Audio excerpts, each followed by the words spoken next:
esteemed judging panel will choose a winner, and you, the audience, will also choose a winner. So we will give away an award two awards at the First Media MENA Awards ceremony this evening, which is in a few hours' time. I think a few people have already gone to get their hair, makeup, and dresses done, and suits. But let's welcome to the stage our judges for Emerge. So first off, I hope I say this right, so please forgive me. It is the longest name I've ever had to pronounce.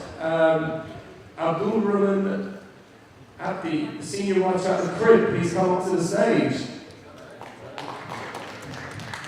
Okay, our second judge is Christine Grove, senior reporter at Ink Arabia. Please take a seat, guys. Our third judge is Daniel Darius, who is senior portfolio manager at Dubai Silicon Oasis Authority. All right, Daniel. Our next judge is Deepak Pakman Abhan, president of Thai Dubai CEO of Emirates International Telecommunications. Sorry. And of course, our sponsor of Emerge, our partner of Emerge, is Tarek Rabin, who is the CEO of Adline. Please come on. On your marks, get set, go. Assalamu alaikum, Ana Ismi Leoni. My startup is called Hive, and Hive is an online platform that connects clients and brands to freelancers working in the creative industry. Basically, anyone who's in film, TV, music, fashion, art, and events. The way the platform works is freelancers create a profile on the website and clients post the jobs. It's an actionable match that happens. There is a service charge taken from the client side, and there is a commission taken from the freelancer side. Once everybody's happy and the job's finished, there is a dual-rated star system at the end. It's a really interesting time for the GCC region right now, especially in the next few years with all of the global events coming up.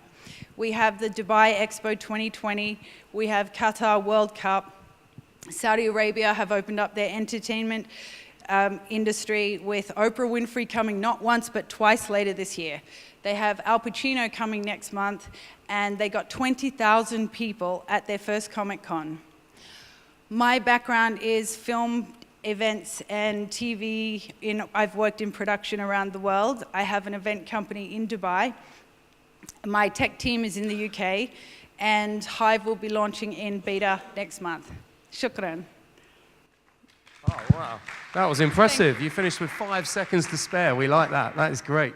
Don't move for a second. We'll just ask the panel. Tarek, we'll start with you. What do you think of this startup? Tell us your insight. Yeah, of course. If you want to do it that way, of course. Yeah, no problem. Don't disappear yet.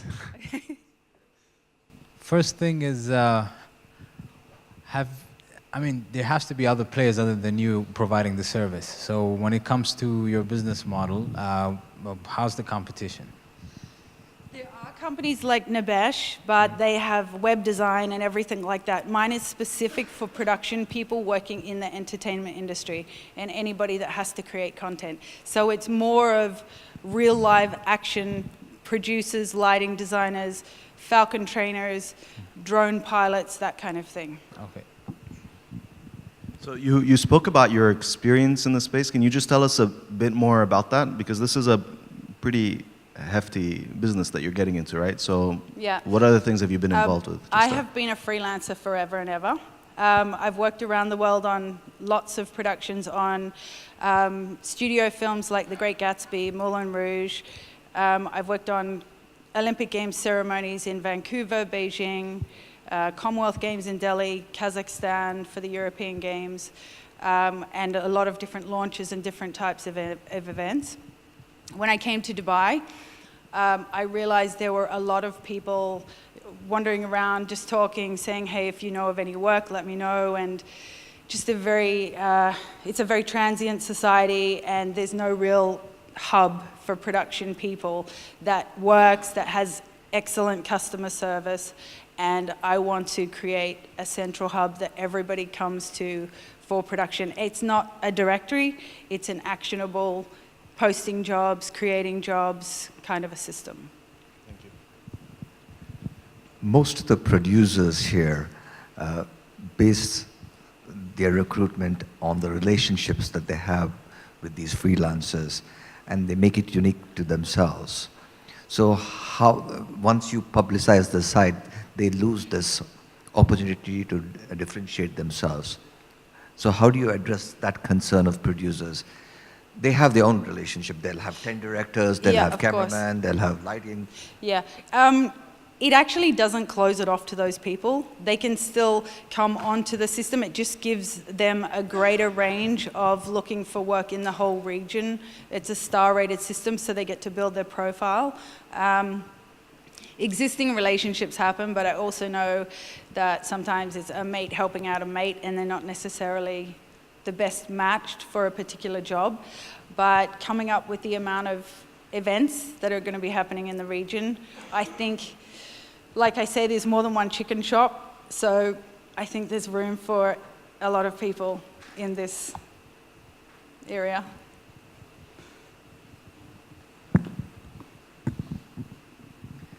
I just have a question about your pricing model. It's kind of similar to something like Upwork, which also takes a commission from the actual freelancer. Have you found that that is a favorable way to, collect money from both sides, or how have you come up with that? Yeah, I've done a lot of customer evaluations, and I've spoken with people. So there's all different ways of taking commission and everything, but there's a service charge that comes when the company actually posts a job. To be a dedicated central platform, to be the biggest creator of production work in the region, I think they will get to know that they can definitely rely on it, rely on the quality of talent. And the freelancers that I've spoken to, they said that they would be fine. It's something that they don't have to do all the time, but it's definitely another avenue for them to find work, and they're fine. In other countries, freelancers get commission taken off them all the time. I know it can be different here, but yeah, it's kind of working on both sides. So it's not loads either. What's the size of your market, especially in this region? And have you started the service? If yes, how is the sign-ups for it? I haven't started yet. I'm starting in beta next month. My beachhead that I'm going for, I'm starting with photographers. Okay. And it really varies. I've done a very modest count on what it has. There are some photography places here that have like 40,000 people on their database. Others have 4,000. Someone else has 2,000. So I think it varies depending upon the level of professionalism, the level of experience that they have. But I think it's a very good market to go after first, because it's everywhere, and with aerial photography coming in more and food photography becoming more popular, there's just a lot going on in that area. So I will specifically market to photography work to start with, to build the numbers. Yeah. Thank you very much, judges. Thank you very much, Leona. Much appreciated. Let's give her a round of applause. Thank you. On your marks, get set, go. Hello, my name is Derek. I'm from UB Media. Today I'd like to present the product we've created. It's a kiosk. But why is this kiosk interesting? We've created from the ground up a channel that bridges digital out-of-home and programmatic. It's interactive, and it provides real-time data and analytics. We've got full control of the software stack, which means that we can integrate with just about any ad tech that's out there on the market. What does this kiosk do, and why is it so innovative? Well, first off, the kiosk is a rich media, fully immersive, mobile content advertising display. We can show video advertising, we can show programmatic content, and we can show multi-layer mobile format advertising as well. The kiosk has onboard sensors that can detect nearby users. We can detect presence, footfall, dwell time, unique and repeat impressions, and we can also identify specific viewers who have seen certain ads. we can provide extremely rich campaign intelligence and analytics. And lastly, what we can do in the future is that we can integrate into other forms of ad tech. So whether that's an advertising exchange to allow people to push content, or whether that's a user data exchange for us to check the users that are near the kiosk to see if there's an ad to be served to them. We've got the ability to serve targeted content to users in the real world. And for the creatives in the room, the capabilities of the kiosk mean that you'll be able to create interactive brand extensions to your existing campaigns. So if you want to create a real-world interactivity for an existing campaign that you're working on, we have the ability to deliver it, whether it's a direct sponsorship or programmatic delivery. Well done. Good round of applause. Do you have some questions for United Brands? Okay. Just that I get it clear, you're providing technology, or do you have a network of displays across Dubai? Can you just explain this a little bit more in detail? Absolutely. There is 4 points that I just about got to. Our R&D on the kiosk is done. We're ready to go to market. We've completed our testing, and we've done a number of POCs within the market, within the region. Effectively, what we do is we provide the kiosk free of charge to a building. And it goes in somewhere like a lift lobby, where there's a bit of dwell time, where there's a chance for a viewer to sort of see the screen, see it in real time. And we effectively, we finance the CapEx for the kiosk display. They've got a great lifetime. We're nearing 3 years on most of our displays that we've tested on. We're deploying a network of about 100 kiosks locally here in the region, and we've got a potential network of 200 in the UK with a partnership with Regis offices, with an eye to scale that to all 3,000 worldwide locations. The kiosks are single cord installation, so there's no civil work that needs to be done. You just plug them in. They're all remotely managed. The top 2/3 is for the building, whether they want to use it as a notice board or an interactive building display. And the bottom 1/3, we've got direct access to put any type of advertising content that we want to into there. Just so that I can visualize this in my head, how big or... Okay. Same height as me. Same height as you. Okay. Yeah. Is that good visual? Yeah. Because you didn't put any sizes on the... Sorry. Tell us about your team. Are you a bunch of analysts, or how big is your team, and are you planning on expanding as well? Yeah, great question. We've got a team of 5 right now at the moment that we're not full time. This is evenings and weekends. Based in Dubai? Yes. Yeah. With the existing access to the resources that we have, we've been bootstrapping in evenings and weekends, staying late, and basically taking existing pieces of technology and putting them together into this very useful piece of technology. And when one of your partners, one of your companies or clients installs one of these kiosks, do you stay on as an analytics partner, or is that automated? Do they get it themselves? Yeah, absolutely. So because it's all remotely managed, we can output automatic reports. In terms of the building host, they're not really looking for footfall analytics. If they are, we can give them access to the sensors to show how many people are going in and out of the building. But for the advertisers, if there's a campaign that's pushed, we can report back actual footfall, actual presence against that campaign. So while an impression, across a network of 200 kiosks, a 15-day campaign may see 360,000 plays of an ad. But at the numbers that we've seen in our POC, the visual impressions from people within range of that kiosk while the ad is playing, that same time period, nears about 12.5 million. So it's almost a 4.5 ROI. Two questions actually. How do you came up with the idea, and why is now the right time for it? So the idea was actually sitting in the lobby of my wife's office building waiting for her to come down, and next to their reception desk they had an A4 sandwich board with people's offices and stuff cut and pasted onto it. And something was tickling the back of my head, and I said, we can do this better. But buildings can't afford something like this. The operating margins for building operations are very thin already. That's a luxury for them that they don't need.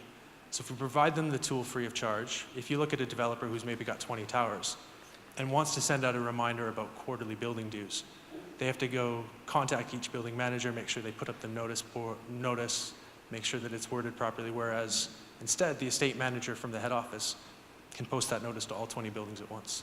And there's a modest revenue share in there for them from the advertising as well. Okay, thank you very much. Let's give a round of applause to United Brands. Thank you. Thank you. Okay, our penultimate startup for this evening's session is, I want to say, Wani. Is that correct?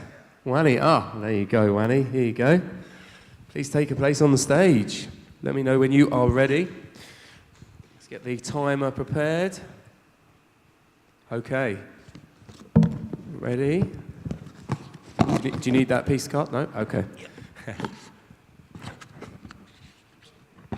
Ready, steady, go. Hi everyone, my name is Aziz. I'm here to talk to you about something unique, something different. So, we've learned a lot today about digital experience, content management, and also how to the rate of conversion of client to customers. But the main thing still stands there. How do we drive the traffic of people, customers, clients to this digital experience? And that's where we came up with a unique solution, which is actually coming up in partnership with a patent product, which is a print media using the traditional method, which is paper, and forwarding it and turning it to a USB flash drive. So what this paper does is that it has a USB capability on it, NFC, QR code, and also it can be used as a print media. And not just that alone, it has a backend management system that actually makes you monitor the uses of this card and also be able to remotely change the destination of where this cards point to. So with our unique product, we've been able to come up with a solution which is using the physical product tailored with a digital experience together. So we're using the integration of physical products and digital experience to create a digital system. So at the end of this helps you grow your customer rate, engage your customer more, and convert your customer. Thank you. Well done. Just on the time as well. Excellent stuff. Okay, judges, do you have a couple of questions for Wani? Can you give us some examples of use cases? How can Okay, one of the good examples is just today. I met with Mila, Jason Miller from LinkedIn. He was able to talk about, have a very, very inspiring story. So much energy to talk about this product, which is the ebook he has about LinkedIn. Now, it's totally different you telling people about your ebook, but something different giving somebody something tangible about your ebook, which takes them to the landing page online. Now, content creation is not just mainly for digital experience. It can also come in print media, which is something unique. So like a sample we have here is just like a Seventh-day Adventist church are trying to teach the children about the stories in the Bible. They came up with a very, very unique design print on it. And this takes them to the video landing page of how a cartoon video of the story of Abraham, the story of Paul, the story. So this is a much more way of engaging people and actually converting them to real life experience, giving them the real life experience or the digital experience they want them to go with. And not just that alone, even for event organizers, those who go to exhibitors with a bunch of brochures. Actually, nobody actually have the time to go through this brochures. You see people just moving it up, and at the end of the day, they toss it somewhere. That's waste of paper. This is made out of recycled paper. And with this alone, you can pass all the relevant information you want to pass. There's a lot of e-catalogs now online, but the thing still stands there. How do you want to get people to these e-catalogs? It's one big problem. So we're thinking out of the box, bringing a solution like this. It's thrilling, it's captivating. You seeing a paper fold into a USB flash drive, it's something you actually want to go through. You actually want to look into it and see what the digital experience is there for. And that's why we came up with the solution. Sorry, I just want to, thanks. So this will plug in. Yeah, you plug it into your PC and that's it. And how's business been running lately? Yeah, business has been running pretty fine.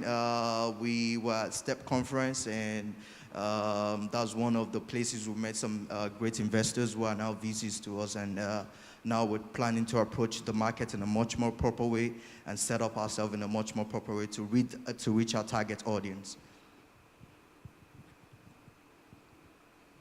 Okay, thank you very much, Ronnie. Let's have a round of applause. Okay, time for the final startup to put themselves forward onto stage, and it is you now. Okay, let's give them a round of applause, guys. That was pretty poor. You need the clicker, my friend. Oh, unless you're doing it all by your head, which I'd be very impressed with. Okay. So approximately 30% of our user base is in the Arab world, and they're spending on average 31 minutes a day on the platform. Our platform allows for high user participation and high user audience participation, and we're seeing incredible engagement rate. The platform itself allows for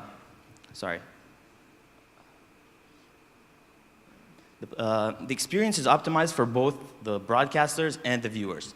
So the viewers get to jump on the screen and broadcast. They can send premium gifts in a gamified experience. Essentially, they get to control the content or impact the content in real time. The viewers, as for the broadcaster, our unique business model allows him a share in the revenue generated in the broadcast. And a lot of the big players are jumping in to this. A recent report pegged us right alongside the biggest players in the world in live video. And for a lot of you advertisers out there working in Facebook and other brands, YouNow has just opened up our platform for brand collaborations, and this is untapped, unsaturated, high ROI potential here. That is time. So, yep. Judges, do you have some questions? Okay, I still don't know what does YouNow do. I mean, in terms of how different it is. So could you explain, give it a run again? Basically what it is, it's a live video platform. It allows you to go live, broadcast in front of an audience. The way it's different is that it basically enhances the experience for both the viewers and the broadcaster. So as a viewer, you can actually engage at a much higher level than any other platform. As a broadcaster, you can actually earn money by broadcasting. So how do you, I understand that you've now integrated the model and we see the Coke campaign there, but other ways that influencers and broadcasters are able to monetize, can you go deeper into that in terms of the business model? The monetization model is basically, we have our virtual currency on the platform, and influencers basically go live and broadcast on a range of topics. They have their huge followings who, have this opportunity to connect with their favorite broadcasters on a really intimate level, unlike any other social platform. And using our virtual currency, they get to tip them, they get to engage with them, they get to send messages that go on screen. So typical influencer on your platform would be making how much? We have influencers making up to $150,000, $200,000 a year. And a lot of the money is coming from this part of the world. That's through the virtual currency, right? That's through the opportunity of the virtual currency. Yep. Okay. How are you monetizing? So what we do is we take a cut out of all the purchases that go on the app. So anyone can actually go in and watch for free, but if you want to engage at a higher level, you buy our virtual currency, which you can use, and we distribute a portion of that to the broadcasters, and we take a cut. And how's that been going so far? It's been going really well. We have over 30 million users, I can say that. In terms of revenue, I'm not sure I can disclose it as of now, but we've been there for like over 3 years, and we just raised our Series B last year. So is the startup 3 years old? Yeah. Okay. 3.5. And how long have you been with them? I've been there for 9 months. Can you sorry? Did you see Series A? B. B. What was the valuation? Undisclosed. Okay, thank you very much, judges. Thank you very much, you now. That concludes the Emerge Startup Pitches. Well done. Congratulations, guys. So, the judges have their score sheets. They are busily writing down their scores. The results will be revealed tonight at the Festival of Media MENA Awards over at the Music Hall. We are making 30,000 K in revenues from brands like Asia Plus, Having Composed, CNN, and other brands. Our users can sign up for a 14 days trial and 14 days trial and if they like it, they can subscribe for a monthly per month and get more access to more data and analytics about their video performance. We can easily integrate with all platforms like Facebook, Twitter, Instagram, and YouTube. That's it. Thank you. Well done. Finished 5 seconds early. We like that. Okay, judges, do you have some questions for Mindtricks? You're competing with analytics which are coming from these base platforms. How do you compete with that? So basically, we provide more insights. So more insights. Yeah, for example, Facebook only gives you a piece of the only small part about your performance, and keeping the rest of the insights to themselves. What we're trying to do is to get more access more data by accessing your private APIs, and get more data about video performance in terms of view and engagement, and analyze that and benchmark it against competition. So two questions. First, is there anything that you can show us? Like, do you have anything to see the platform itself? Because that would make a difference. Second, no? All right. So second is, who else is competing with you in that space? So we understand that you're a cross-platform, right? And you're platform agnostic, and you can onboard additional video platforms. But who else is competing in that space? As far as I know, there is no direct competition other than the data that comes out of YouTube and Facebook Insights.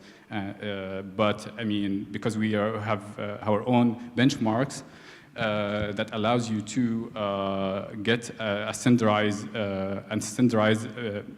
analytics about the videos, I don't think we have direct competitions. One question, you said you have 30K in revenue. Can you reveal some of the names, some of your clients? Are these small agencies? Are these big brands?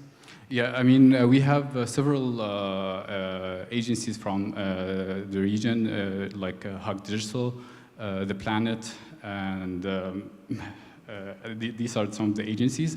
And we also have Having Composed, Asia Plus, CNN, Night Show, these are some of the brands that we have on our platform.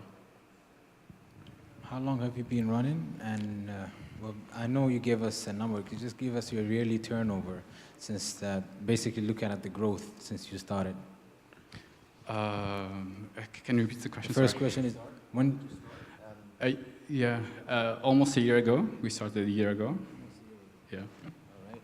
I guess you can't give us year-on-year growth. So just give us an overview, like monthly. How was the growth? To be honest, I don't have the data like right now. So, but I can ask and get back to you. So, sorry.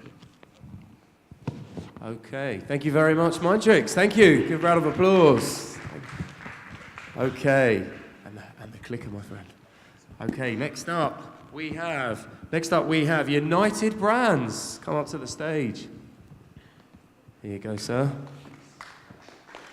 Okay, that's better, guys. Come on, keep it going. Round of applause. Yes, come on. They go into the airports. Where do they live? You know, where do they work? And they're also their in-store presence, so that we can really, based on this intent, retarget them programmatically. So the way it's working is basically if you take a user, we don't know who he is, but we know that, for example, we know where he lives, where he works. We know that he likes being on Kite Beach on the weekend, or he likes to go to the polo club. We know also what type of apps he's using and what type of navigation he's doing inside the apps. And then we know what are the places he's visiting, even inside shopping malls, what are the different sections he's visiting. And it gives a lot of insights on even additional malls he's visiting.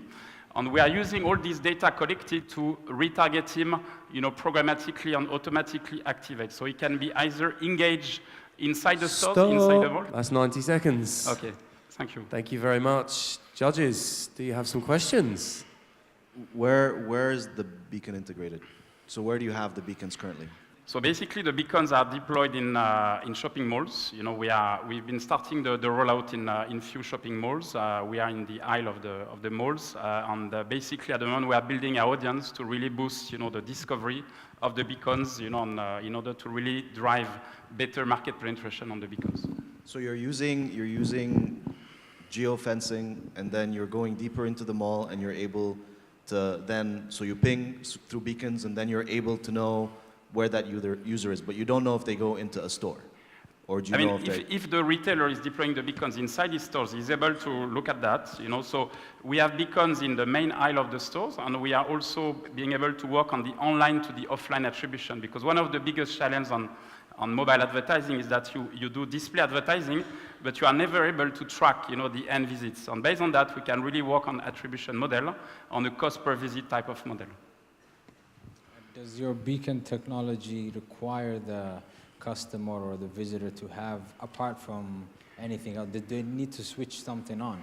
Yes, so basically beacons, they use Bluetooth technology, so it's using Bluetooth low energy, and we also have beacons that combine both Wi-Fi and Bluetooth, so that when you have been able to be engaged once, you can be seen also through the Wi-Fi signals. Today, the benefits of Bluetooth is that you can collect this advertising ID, which is really what is being used to retarget people programmatically, because the main value is really how do I activate, the data I've been collecting, back into the display on the programmatic advertising. Yeah. But what if I don't have my Bluetooth and my Wi-Fi on, then? So today, 90% of people have Wi-Fi on. On Bluetooth, depending on the geographies, it's between 50% in Europe to here in the region, it's more around 30%, 25 to 30%. So basically, there are ways also to turn on people, to activate their Bluetooth if you deliver them value when they are into the malls.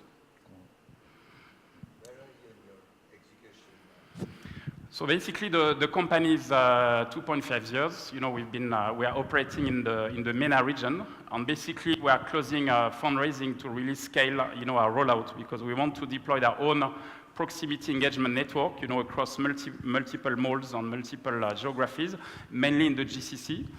So we are in a discussion with a lot of retailers to really start, the rollout. And so we'll have our own B2B2C streams, with our own network, and we'll have also the traditional SaaS platform approach on B2B with retailers. Okay, thank you very much. Thank you. Recognition. Well done. Let's give them a round of applause. Come on. Thank you. Well done. Okay, our next startup is Making Waves. Okay, are you ready? Get set, go. Hi guys, I'm Neha. I'm the co-founder of Making Waves. So as we've all heard today, people in the Middle East love watching videos. In fact, Saudi Arabia has the highest consumption per capita in the world of YouTube watch videos. Another recent phenomenon is the increase in funding in startups in the region. Since we have a large young population, this gives young people the ability to take risk and pursue their passions like I've been able to. If we bring these two facts together, there's a clear space for short, innovative content to be produced within the startup domain, in both English and Arabic. Making Waves is a service-based platform, and we're going to focus on content creation, video production, and social media marketing. Startups have a limited budget, and they're not too concerned about high production values. They just want an efficient, creative way to get the message across.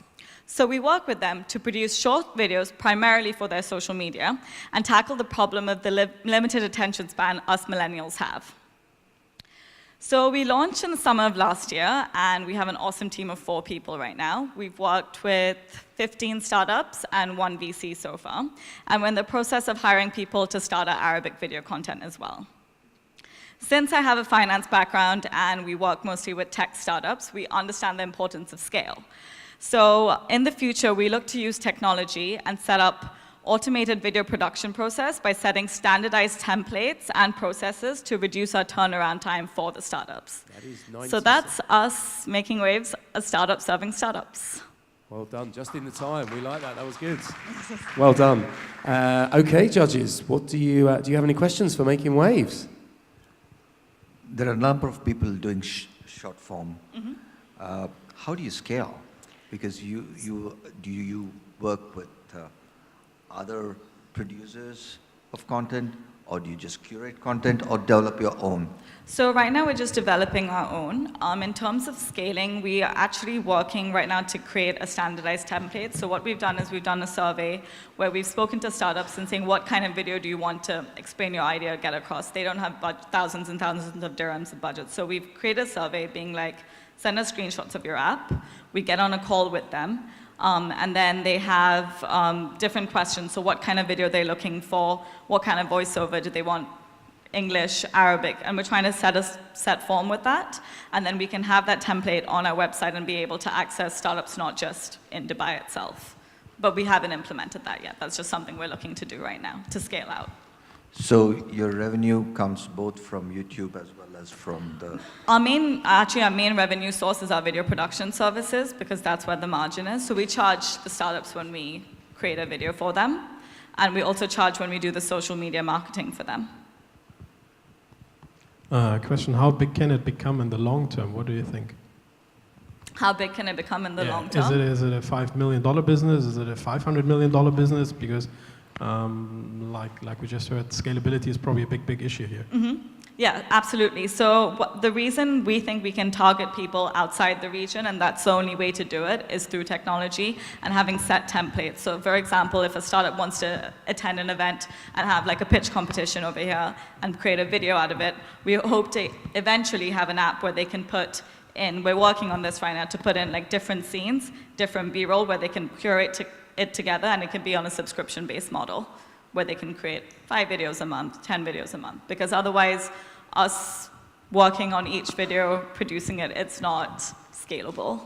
One other question, where do you see your competitive advantage on the technology side versus a startup in the US or Europe?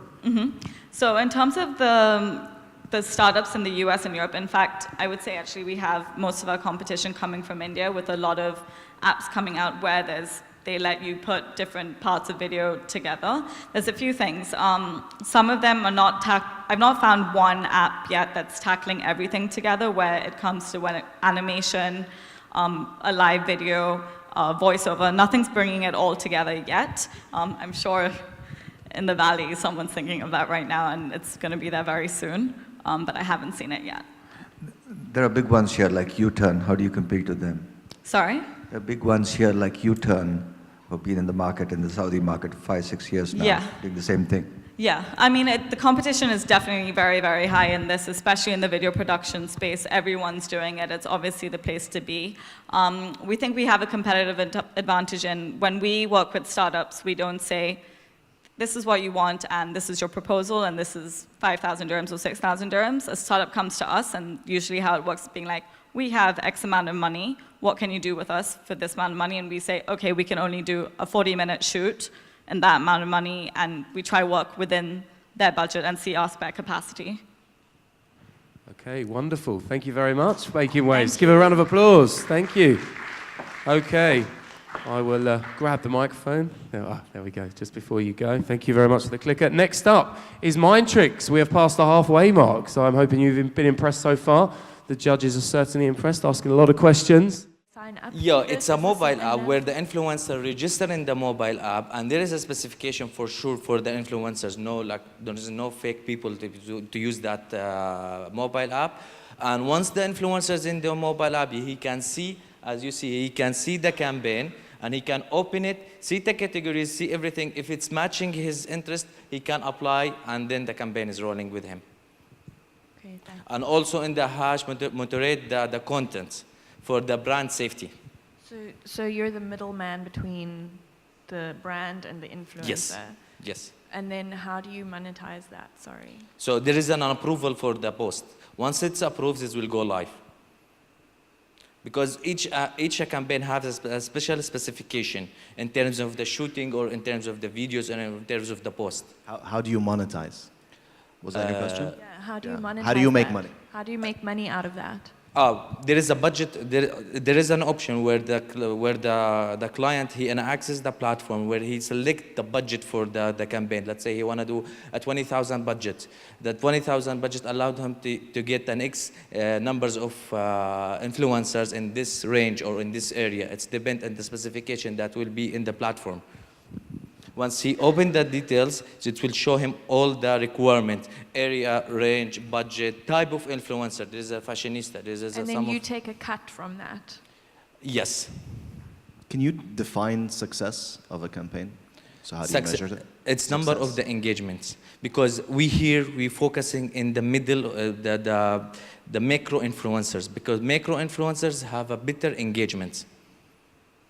So can you tell us some of the numbers on that? Some of the numbers, yeah. So in terms of campaigns, we reach more than 5 to 5 followers in terms of the campaigns. Yes. Some of our campaigns went viral.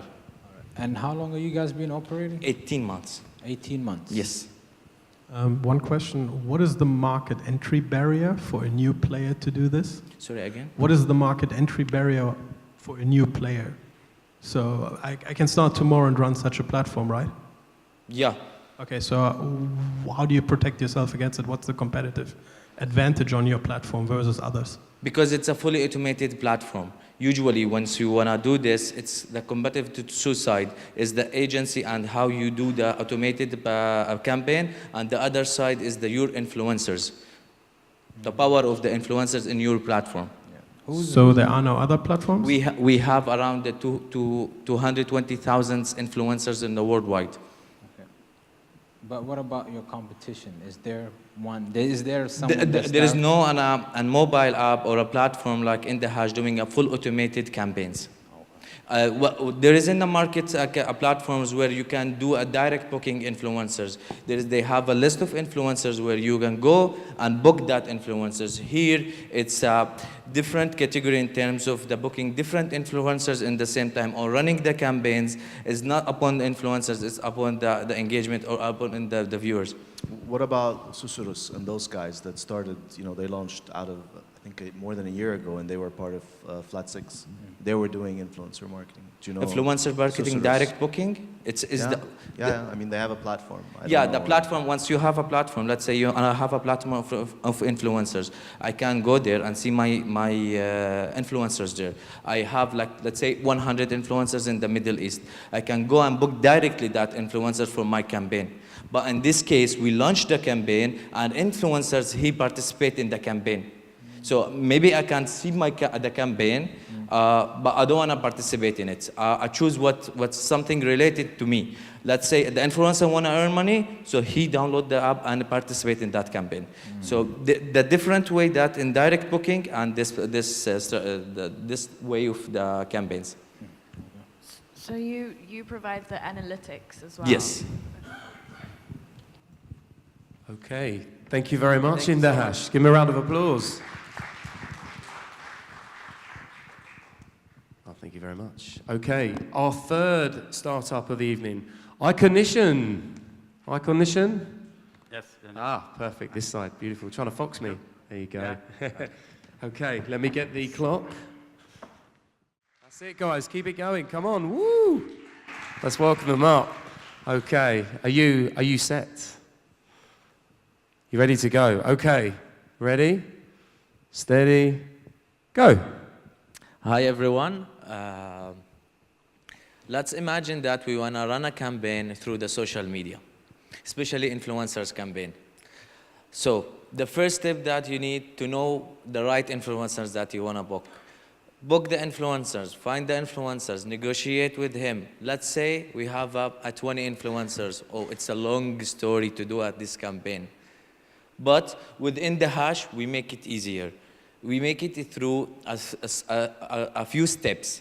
First steps is to open the dashboard. Open the dashboard, putting your description, select the hashtag and the tag that you want to run the campaign with, then just specify the budget and the range of the campaign, also the type of the influencers, and let your campaign run. So once the campaign is run, you can also have access to see the statistics of the effectiveness of your campaign during the campaign and after the campaign is done with the full report. In the hash, it's a platform, a fully automated platform where the influencer just post his post and then earn his money. Just look through your campaign, post your post as per the specification, and earn your money. Within the hash, we now with 18 months old. Beep beep beep beep beep. With 18 months old, we are like around 80 employees. We run 550 campaigns around the world with 50 markets. Thank you. Thank you. Okay, stay there for the judges to ask you some questions.